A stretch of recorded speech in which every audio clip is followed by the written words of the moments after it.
Hello everyone. Today I will discuss about elasticity part 5 numerical portion. ठीक है, तो numerical में जो हमारा पहला सवाल है वो आपके सामने लिखा गया है. ठीक है, हम बारी बारी से 5 सवाल या 4 सवाल जो भी आज हो पाएगा. ज़्यादा बड़ी वीडियो हो जाती है तो देखने में भी असुविधा होती है, तो 4-4 5-5 सवाल हम हर एक वीडियो में आपके सामने लाएंगे. अच्छा सवाल लाएंगे. ठीक है, तो आज का जो पहला सवाल है वो आपके सामने लिखा गया. इधर हमने फार्मूला लिख दिया है, मतलब इतने जो फार्मूले इधर दिए गए हैं इससे रिलेटेड सवाल आज हम आपको हो सकता है बता दें.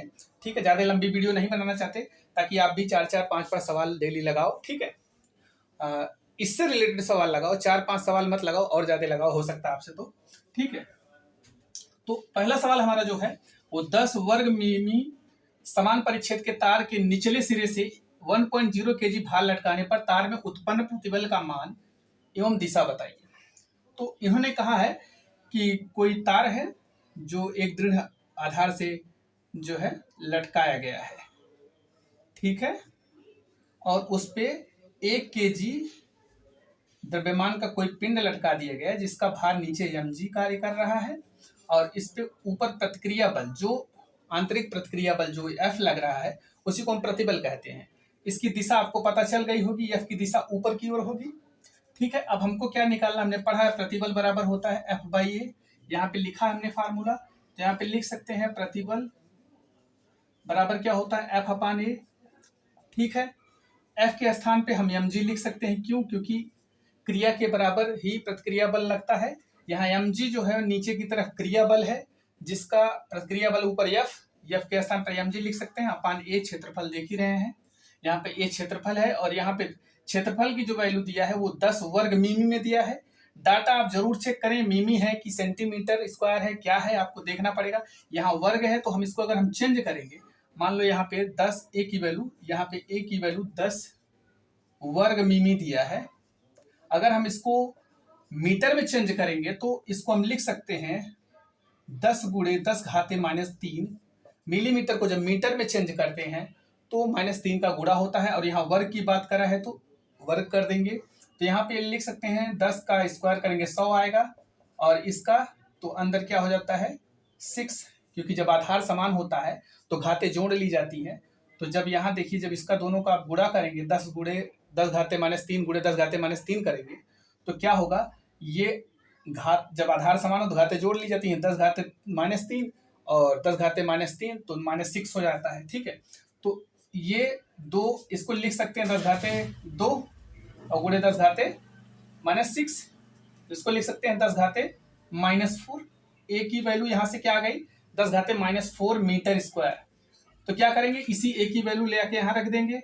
एफ की वैल्यू तो आपको पता चल ही गई है, एफ के स्थान पर हमें mg लिख देंगे. एम की वैल्यू 1 kg दिया है तो यहाँ पे लिख देंगे 1 गुणे 9.8 g की वैल्यू रख देंगे, अपान यहाँ पे 10 घाते 4 ए की वैल्यू आ गई है, 10 घाते 4 -4 लिख देंगे. और जब इसको टोटली सॉल्व करेंगे तो प्रतिबल बराबर यहाँ पे आ जाएगा 9.8 गुणे 10 घाते 4 आ जाएगा, क्योंकि इसको जब ऊपर ले जाएंगे तो माइनस हट जाएगा. ठीक है, तो इसका आंसर ये आ गया. अब आप दूसरा सवाल देख लीजिए, इसको स्क्रीनशॉट ले लीजिए. ठीक है, आशा करते हैं आप स्क्रीनशॉट ले लिए होंगे. तो आगे आप दूसरा सवाल, तो दूसरा सवाल आपके सामने ये है. दूसरा सवाल क्या है, एक तार की लंबाई 1 मीटर तथा अनुप्रस्थ काट का क्षेत्रफल 0.5 मिलीमीटर स्क्वायर है. यदि इसकी लंबाई में 0.5 मिलीमीटर की वृद्धि करने में 5 गुणे 10 घाते -4 जूल का कार्य करना पड़ता है, तो तार के पदार्थ का यंग प्रत्यास्था गुणांक की गणना कीजिए. ठीक है, अगर यंग प्रत्यास्था गुणांक डायरेक्ट आप फार्मूला अगर देखना चाहते हैं तो y इज इक्वल टू, हम इसको F capital L upon A delta L, इसको हमने पिछली वाली वीडियो में पढ़ा है. जिन्होंने नहीं पढ़ा जाके देखें कैसे किसी भी तार के लिए यंग प्रत्यास्था गुणांक का मान कैसे निकलता है. अगर आप इस फार्मूले पे रखना चाहेंगे तो F की वैल्यू पता नहीं है, तो हमें F की वैल्यू पता करने के लिए यहाँ जूल जो है कार्य दिया है. तो कार्य बराबर हमने पढ़ा है W बराबर होता है F इंटू एस. तो यहाँ से F बराबर W अपान एस लिख सकते हैं, यानी कार्य दिया है हमको F पता करना है. तो F कैसे पता करें, मान लीजिए कोई तार दिया है. ठीक है, इसकी लंबाई जो है, प्रारंभिक लंबाई कितना दिया है, एल की वैल्यू दिया है 1 मीटर, ठीक है। इसके अनुप्रस्थ काट का क्षेत्रफल कितना दिया है, 0.5 मिलीमीटर स्क्वायर दिया है, ठीक है, मिलीमीटर स्क्वायर ना, मिलीमीटर स्क्वायर दिया है। अगर इसको मीटर में चेंज करेंगे आप, ए की वैल्यू अगर हम यहाँ से ज्ञात करें 0.5 गुणे 10⁻³ मीटर में चेंज करते हैं। अगर मिलीमीटर में दिया है तो -3 का गुणा करते हैं, और यहाँ पे दिया है स्क्वायर तो यहाँ पे स्क्वायर कर लेंगे। तो ओवरऑल जब हम इसकी वैल्यू निकालेंगे तो ए की वैल्यू आ जाएगी 0.25 गुणे 10⁻⁶, ठीक है। कैसे आएगी मैंने समझाया हुआ है पहली वीडियो में, पहले वाले क्वेश्चन में, ठीक है। तो ए की वैल्यू यहाँ से आ गई। अब हमें एफ की वैल्यू पता करना है, और इसमें क्या दिया है, लंबाई में जो वृद्धि हो रही है इस तार की, ठीक है, इस लंबाई में वृद्धि कितने दिए हैं, यहाँ पे दिया गया है लंबाई में वृद्धि 0.5 मिमी, यहाँ पे 0.5 मिमी ये भी दिया है, मिमी यानी मिलीमीटर दिया है, ठीक है। 0.5 यहाँ पॉइंट लगा है, मिलीमीटर दिया है, यहाँ स्क्वायर नहीं लगा है, इसलिए हम अगर ये क्या है, ये इसमें लंबाई में डेल्टा एल का वैल्यू दिया है, ये 0.5 मिलीमीटर। तो अगर हम डेल्टा एल की वैल्यू निकालना चाहें, यानी इसको विस्थापन भी बोल सकते हो भाई, जब किसी तार में बल लगा के आप खींचोगे तो उसमें विस्थापन कितने का होगा, ये इसमें विस्थापन डेल्टा एल का हुआ है। तो डेल्टा एल की वैल्यू कितना दी, 0.5 मिलीमीटर दिया, इसको अगर हम मीटर में चेंज करेंगे, बताया -3 का 10⁻³ का क्या होगा, गुणा हो जाएगा, ओके। तो सारी चीजें पता हो गई आपको। अगर आप इसको चाहो तो और भी कर सकते हो, 0.5 यानी जब इसको 0.5 में चेंज करोगे आप, यानी पॉइंट हटाओगे यहाँ पे, तो 10 घाते क्या हो जाएगा, 10 घाते, यहाँ पे क्या करते हैं हम, यहाँ पे 1 ले लेते हैं, आपके लिए आसानी हो जाएगी, नहीं तो कैलकुलेशन करना पड़ेगा, ठीक है। अगर हम यहाँ 1 ले लेंगे, 0.1 ले लेंगे, तो क्या हो जाएगा, इसको हम 1 गुणे 10 घाते क्या लिख लेंगे, 4 लिख देंगे। जब दशमलव हटाओगे तो 1 घात और बढ़ जाएगी 10 में, ठीक है। तो इसको हम ओवरऑल 10 घाते 4 लिख सकते हैं माइनस, ठीक है। तो अब हमको सारी वैल्यू पता चल गई है लगभग। तो यहाँ डेल्टा एल की यानी विस्थापन की वैल्यू पता चल गई, तो हम यहाँ से क्या करेंगे, एफ की वैल्यू भी निकाल लेंगे, ताकि हमको सारी वैल्यू पता रहे, सिर्फ यहाँ पे ले आके क्या करना हो, रखना हो। तो यहाँ से अगर हम एफ की वैल्यू पता करें तो W इज इक्वल टू होता है, sorry F is equal to, हमने वहां दिखाया है, W के स्थान पे क्या रखेंगे, F is equal to W के स्थान पर 5 गुणे, याद रखिए कार्य की वैल्यू दिया है, W बराबर इधर दिया है 5 गुणे 10 घाते 4, तो 5 गुणे 10 घाते -4 दिया है, और यहाँ डेल्टा यानी विस्थापन की वैल्यू कितना दिया है, यस की वैल्यू कितना दिया है, ये देखिए यहाँ पे दिया 10 घाते -4, तो ये तो दोनों कट जाएगा, तो एफ की वैल्यू आ जाएगा 5 न्यूटन। अब करना क्या है, अब यही वैल्यू ले जाके इसमें आपको रख देना है। तो y इज इक्वल टू क्या करेंगे, एफ की वैल्यू कितनी है, 5 आ गया, देखिए आप, एल की वैल्यू 1 मीटर यहाँ दिया है, ठीक है, 1। अब यहाँ पे ए की वैल्यू हमने अभी निकाल के बताया, कहाँ गया, यहाँ पे है 0.25 गुणे 10 घाते -6, और यहाँ पे डेल्टा एल की वैल्यू अभी बताया 0.1, यहाँ से 0.5 हटा लो, 0.1 कर लो, तो यहाँ पे क्या हो जाएगा, मिलीमीटर में है। तो अगर आप यहाँ पे डायरेक्ट रखना चाहो तो हमने अभी कन्वर्ट किया, जिसमें आया था डेल्टा एल की वैल्यू 10 घाते -4, तो 10 घाते -4, जब आप इसको ओवरऑल सॉल्व करोगे तो इसका आंसर जानते कितना आएगा, आप इसको सॉल्व कर सकते हो, 5/0.25 गुणे 10 घाते -11। जब इसको आप सॉल्व करिएगा तो y की वैल्यू आ जाएगी 20, सॉरी आप इसको लगाइएगा तो 2 गुणे 10 घाते 11 न्यूटन प्रति मीटर स्क्वायर आ जाएगा इसका आंसर, ठीक है। ये आंसर है, यंग प्रत्यास्था गुणांक का मान आपके सामने आ गया किसी भी तार के लिए, ठीक है। तो इसको आप स्क्रीनशॉट ले लीजिए, ठीक है। हाँ, तो वीडियो पॉज करके आप लोग स्क्रीनशॉट ले लिया करिए। अब आपके सामने हम तीसरा सवाल बताने जा रहे हैं, ठीक। तो देखिए आपके सामने तीसरा सवाल है। तीसरा सवाल क्या है, 2 तार जिनकी लंबाई का अनुपात 1:4 तथा त्रिज्याओं का अनुपात 4:1 है, उन पर समान भार लटकाने से उनकी लंबाई में वृद्धियों का अनुपात 2:6 है। तो उन तारों में यंग प्रत्यास्था गुणांक की तुलना कीजिए। तो यंग प्रत्यास्था गुणांक के अगर 2 तार हैं तो हमने उसके लिए एक रिलेशन बताया था, एक फार्मूला निकल के आया था। यहाँ पे y1/y2 = m1/m2 गुणे L1/L2 गुणे डेल्टा L2/L1 गुणे R2 का स्क्वायर अपन R1 का स्क्वायर, हमने ये फार्मूला आपके सामने बताया था। यदि हम इसकी बात करें, 2 तार के लिए बात करें, तो सारी वैल्यूज आपके सामने दिया है।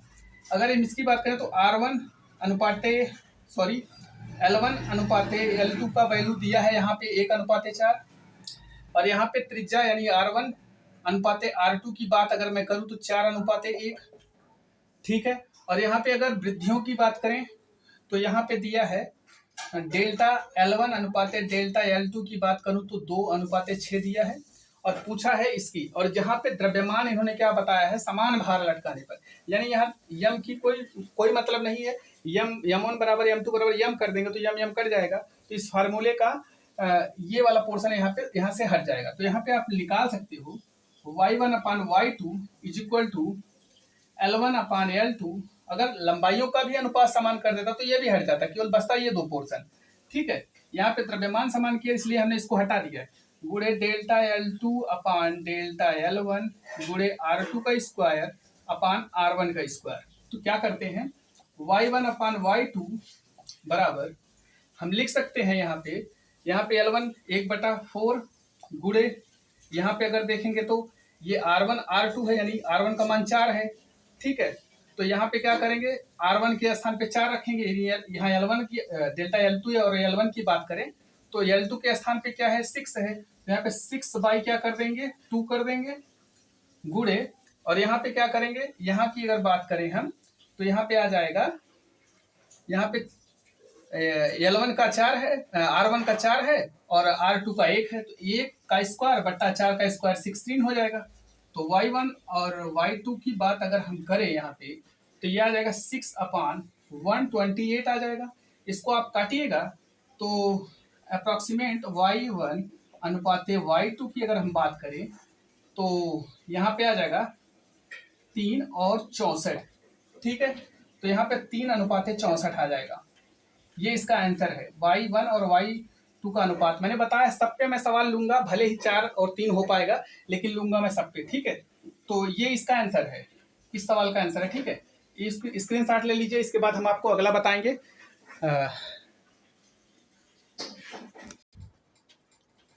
हाँ, तो ये आपके सामने चौथा सवाल है, ठीक है। 24वां नहीं, चौथा सवाल है, ठीक है। तो चौथा सवाल किससे रिलेटेड है, हमने आपको बताया था कि जब दो दृढ़ आधारों के बीच किसी तार को कस दिया जाए और उसे ठंडा करने पर उसमें तनाव बल का मान कितना होगा। तो बस वही सवाल में दिया है, अभी पढ़ के अब आपको बताते हैं। धातु की एक छड़ को अनुप्रस्थ काट का क्षेत्रफल 1 सेंटीमीटर स्क्वायर है, उसे 0 डिग्री सेल्सियस पर दोनों सिरों पर कस दिया गया है। छड़ को 100 डिग्री सेल्सियस गर्म करने पर इसके सिरों पर उत्पन्न तनाव बल की गणना कीजिए। धातु का रेखीय प्रसार गुणांक दिया है इतना है, और जिसका यंग प्रत्यास्था गुणांक कितना दिया है, और जिसका फार्मूला हमने यहाँ पे लिख दिया है, ठीक है। तनाव बल का फार्मूला हमने बताया था F बराबर y into A into alpha into delta T, ठीक है। अल्फा यहाँ रेखीय प्रसार गुणांक है, ये दिया गया है, और y की वैल्यू भी दिया गया है, सिर्फ आपको तनाव बल का मान निकालना है। और यहाँ डेल्टा टी का मान भी दिया गया है 0 से 100 डिग्री सेल्सियस तक गर्म करने पर, ठीक है। तो डेल्टा टी यानी T1 माइनस T2 जब डिफरेंस निकालिएगा तो 100 माइनस 0 करिएगा तो 100 ही आएगा। डेल्टा टी की वैल्यू भी यहाँ पे 100 डिग्री सेल्सियस दिया है, ठीक है।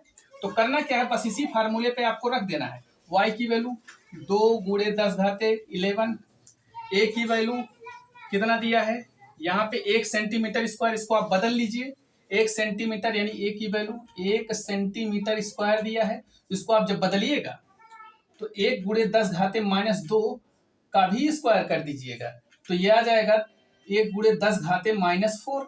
इसको हम 10 घाते माइनस 4 ही लिख सकते हैं मीटर स्क्वायर में, ठीक है। ए की वैल्यू भी आ गई। अब सिर्फ आपको ले जाके इसी फार्मूले में क्या करना है, रख देना है। तो यहाँ क्या करिएगा, अब यहाँ मिटा दे रहे हैं इसको, ठीक है। ए की वैल्यू 10 घाते 4 आई गया, आपको मिटा के पता ही चल गया, ठीक है। ए बराबर क्या आ गया 10 गुणे 10 घाते माइनस 4 मीटर स्क्वायर। तो हम ले जाके सीधा रख देंगे 10 घाते माइनस 4 गुणे अल्फा की वैल्यू इधर दिया है, देख ही रहे हैं 1 पॉइंट रेखीय प्रसार गुणांक, ठीक है। इसको अनुदैर्ध्य प्रसार गुणांक भी बोल सकते हैं आप। तो 1.2 गुणे 10 घाते माइनस 5, ओके। अब डेल्टा टी की वैल्यू 100 दिया है तो 100 सीधा ले आकर रख देंगे, 100 को लिख सकते हैं 10 घाते 2, ठीक है। तो क्या करेंगे, अब जब आप इसको ओवरऑल हल करिएगा तो ये देखिए, ये 10 घाते माइनस 4 और 10 घाते माइनस 5 ये दोनों मिल जाएंगे और ये दोनों एक दूसरे से मिल जाएंगे। ये हो जाएगा 13, 10 घाते 13 हो जाएगा। यानी अगर हम इसको ओवरऑल सॉल्व करें तो 2 गुणे 10 घाते 13 गुणे, अब इसको अगर हम सॉल्व करें तो 1.2 गुणे 10 घाते 9, और जब इसको हम सॉल्व करेंगे तो 1.2 का जब गुणा, यानी अगर इसको हम 12 मान लें तो 12 दूनी 24 ना, तो 2.4 लिख सकते हैं क्योंकि दशमलव एक अंक पे लगा है। तो और इसको जब सॉल्व, घात को जब सॉल्व करेंगे तो जब आधार समान होता है तो घातें जोड़ ली जाती हैं। यहाँ क्या है, -9 है क्योंकि -4 -5 है, तो -9 और -13 जोड़िएगा तो यहाँ कितना आ जाएगा, 4 आ जाएगा। 9 4 13 होता है ना, तो जो साइन बड़ा होता है उसी का चिन्ह यहाँ पे लिया जाता है। अगर यहाँ माइनस होता, ये सब माइनस वाला साइन बड़ा होता तो यहाँ लिया जाता, तो क्या आ जाएगा, न्यूटन। ये देखिए चौथे का भी आंसर आ गया। तो आज के लिए बस इतना ही, ठीक है। अगली वीडियो में फिर हम आपको 4 ही क्वेश्चन लगवाएंगे, 5 ही क्वेश्चन लगवाएंगे, ठीक है। इससे ही आप थोड़ा थोड़ा ही सीखिए, और इससे रिलेटेड जितना भी सवाल दिया है, जहां भी आप सवाल पाइए, एनसीईआरटी में पाइए, मित्तल में पाइए, कहीं भी पाइए, आप लगाते रहिए। आज के लिए बस इतना ही। अगर वीडियो पसंद आई हो तो ज़्यादा से ज़्यादा लाइक करो, शेयर करो, सब्सक्राइब करो। धन्यवाद।